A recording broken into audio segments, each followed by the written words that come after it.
আজ সোমবার। প্রতিটা নতুন দিন আমার কাছে নতুন করে শুরু করার একটা সুযোগ।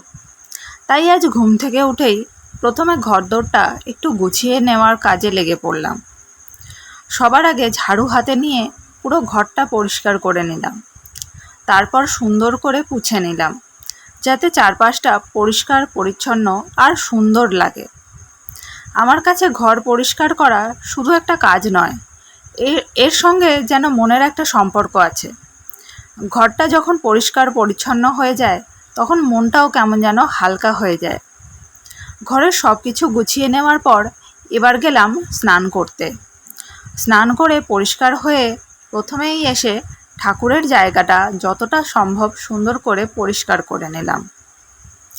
তারপর শুরু হলো আমার আজকের সোমবারের পুজো। প্রথমেই ভোলানাথের মাথায় জল ঢেলে নিলাম। জল ঢালতে ঢালতে মনের ভেতরের যত কথা, যত প্রার্থনা, সব কিছু নীরবে ভোলানাথের চরণে রেখে দিলাম। তারপর খুব যত্ন করে ভোলানাথের পুজো করে নিলাম। আর আজকে গাছে অনেক অপরাজিতা ফুল ফুটেছিল, তাই দিয়েই ভোলানাথকে একটু সাজিয়ে নিলাম। কি যে অপূর্ব সুন্দর লাগছিল, সে আর কি বলবো। এরপর আমাদের গোপাল সোনাদের পালা। আমাদের গোপাল সোনাকেও সুন্দর করে সাজিয়ে নিলাম।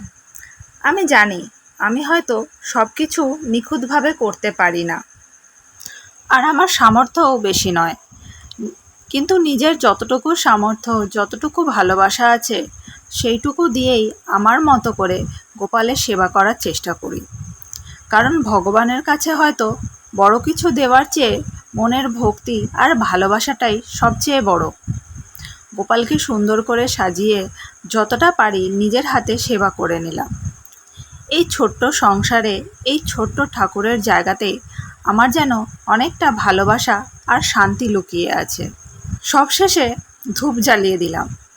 ধূপের গন্ধে চারপাশটা যখন সুন্দর হয়ে উঠল, তখন মনে হলো সত্যিই দিনের শুরুটা এর থেকে সুন্দর আর কি হতে পারে।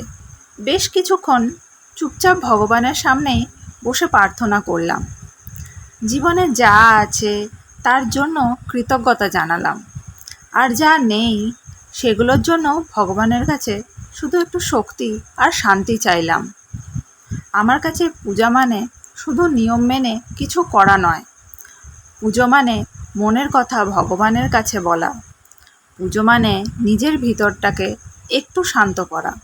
আর সত্যি বলতে, এই ছোট্ট ঠাকুরের জায়গায় এসে ভোলানাথ আর গোপালের সামনে বসলেই আমার মনটা কেমন যেন শান্ত হয়ে যায়।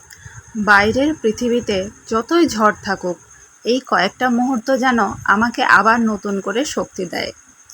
এইভাবেই আজকে সোমবারের সকালটা শুরু করি, ঘর পরিষ্কার করে, ঠাকুরের সেবা করে, ভগবানের আশীর্বাদ নিয়ে। সবাই ভালো থাকুন, সুস্থ থাকুন।